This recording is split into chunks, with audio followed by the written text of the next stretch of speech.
Hello and welcome to Technically Analytics. Today, we're going to be talking about Matt Waldron of the San Diego Padres. Matt Waldron is a knuckleballer. He was traded from the Indians to the Padres a few years ago, and he's now in the major leagues. He started last year, and now he's a starting pitcher in the major leagues, and I love knuckleballers, so I decided because I've heard about him before, but I decided that he pitched recently against the Mets, and I decided I would do a little video on him because knuckleballers are so interesting, and you can see his profile here. But continuing on knuckleballers, my favorite knuckleballers of all time, Tim Wakefield, and my most favorite one, R.A. Dickey. He pitched for a bunch of different teams, but he pitched for the Mets, and he won a Cy Young, which is his probably most notable achievement is he won a Cy Young. One of the very few knuckleballers to do so in MLB history. I think there's a few others, but he's the one I remember the most. So, and I also watched him pitch. You can see his stats here. He had some rough seasons, but he also had some really good seasons. So, the Cy Young year, 2.73 ERA, 1.39 ERA plus. He was a good pitcher, and he only really had two pitches. He had a fastball and a knuckleball, and then he might have had another. He had like a sweeper, like an eephus pitch or whatever, but he mostly relied on the knuckleball pretty heavily. And he played for a bunch of different teams, and this is what every knuckleballer should aspire to be. Someone like R.A. Dickey, it took him a few years to find his groove, but once he did, he was lights out for the most part. I mean, there's a few seasons where he lost it, but yeah. So when you look at Matt Waldron, his career has just started. He started 6 games last year for the Padres in 2023, 41 innings. Not bad. I mean, he wasn't great, but again, you wouldn't expect him to be great right out of the box. Knuckleball is an art, and it's tough to get it right because it's just the way you're supposed to throw it and how much spin it has and the speed it's going. If you don't throw it in the right way or in the right spot, it could be hit out of the park very easily. So this season, he seems like he's figured it out more. 14 starts, almost double what he had last year, more than double what he had last year. And he has a lower ERA, more innings, 30 more innings. And his stats are looking pretty good. 107 ERA plus, 335 FIP, 1.1 WHIP, 7.9 hits per 9, 0.7 homers per 9, which is probably the biggest difference in his stats. He's just given up less home runs, probably better location. 2.7 walks per 9 and 8.3 strikeouts, which is more than last season. So he's improving, and I think he's only going to get better. I mean, if he continues to work on his craft, he's going to get better. And so you can see when you look at the ratios, his strikeout ratio is actually pretty good. I mean, compared to it's league average basically, which is good. I mean, that's good. I mean, last year he wasn't that good. You can see the home runs were a problem. The walks weren't really a problem, but he's still struggling with walks a little bit this year. And but significantly more important is the home runs not being a problem. And you can see that his, batting against has gone down. On base has gone down by a little bit. Slugging has gone down significantly. OPS has gone down. So he's heading in the right direction. He's trending in the right direction. So when you look at his pitch distribution, he has 5 pitches. He only really uses 3 or 2, really. 3, really. He has a knuckleball, obviously, 77 miles per hour. That's his most used pitch. 91 mile per hour four-seam fastball. Need that sweeper, sinker, and cutter, which he doesn't really use. He has 5 of those so far. Cutter and the four-seam are kind of interchangeable. He could throw the cutter or he could throw the four-seam. It could be either or because it's the same. It's doing the same thing essentially. And then the sweeper and the sinker are have the same job too. So in the pitch tracking, we could see all of the stats for every pitch he throws. His best pitch by far is the knuckleball, and he does throw it the most. And you can see that his batting average against is 202. expected batting average 197. So his results are pretty close to what's expected. And then his slugging 284.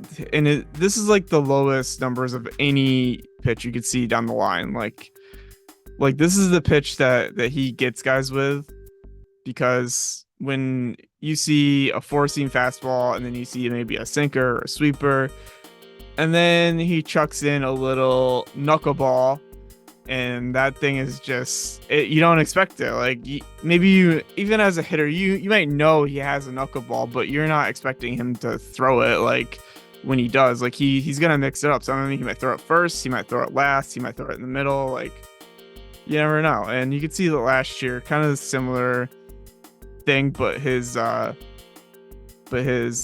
sinker was a little bit better and his cutter was a little bit better, even though I didn't throw very many of those. But his sinker was a little bit better than it has been this year, or actually it was a little worse. But yeah, it's kind of, and then when you look at the whiff rate, whiff percent rather, it's 26%. That's the highest for any pitch. Put away 23%. Not higher than the cutter, but given the low sample size, it's the highest. So yeah, it's his pitch mix is pretty interesting, and the way he uses it is interesting too.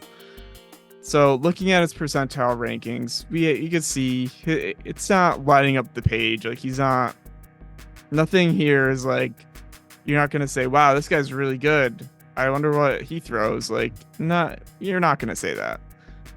His run values are good. We'll look at those in a second, but his expected ERA and expected batting average are good. His average exit velocity is good because, when people get a hold of the knuckleball, they don't get a very good hit on it usually, because even though you would think it's like a T-ball effect kind of thing where it's so slow they could just tee off on it, but actually they end up swinging very awkwardly, so it just kind of makes it good. Like his exit velocity, his average exit velocity is very low because the pitch he's throwing is, when it gets hit, is you have to put a lot of force into that to make it actually go somewhere. So that's good. Chase and whiff, not so good, because I mean, honestly, when you see most of the strikeouts he gets, a lot of the swings are not swings. People are just looking at it like they're like, whoa.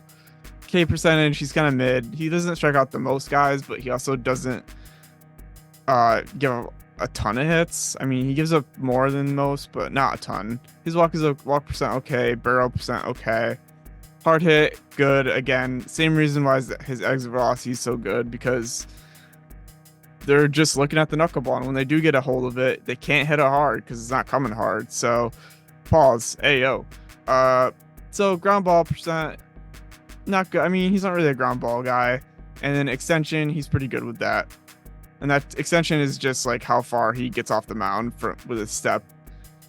So then we head into run values, which you can see that the knuckleball hasn't been crazy effective yet this year. I mean, you can see the other pitches are actually much better, but like I said, like I explained in the pitch tracking, it's kind of, the knuckleball is that like, it's like that surprise pitch that you go, whoa, where did that come from? And then, the rest of his pitches do the other heavy lifting.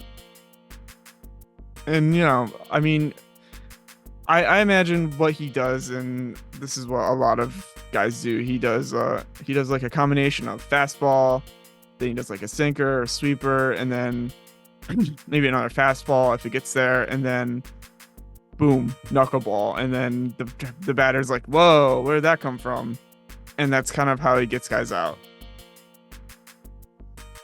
So another interesting part of this is, and why I explained that just now, is because the movement of the knuckleball and the spin of the knuckleball is nearly non-existent, right? Like when you look at his other pitches, 15 inches of movement, 18 inches of movement for the sinker, 16 inches of movement for the four seam, 9 inches of movement for the cutter, which doesn't really throw, and the knuckleball 5 inches. So it doesn't really move. And the spin, it's kind of spinning a different direction than any other pitch. Like the four seam and the sinker are the same, and the sweeper and the cutter are different, but the knuckleball is very different, like not even close to where he's throwing the other pitches.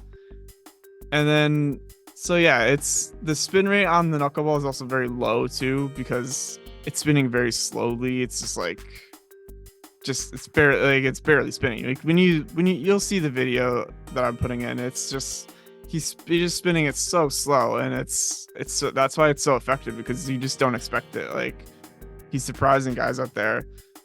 Anyway, that's gonna be Matt Waldron.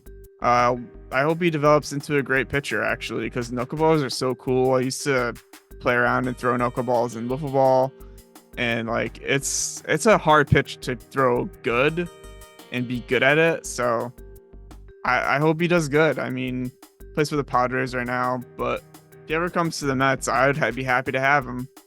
So if you enjoyed this, thanks for watching. Make sure to like and subscribe. Leave a comment below on your favorite knuckleball pitcher. Bye.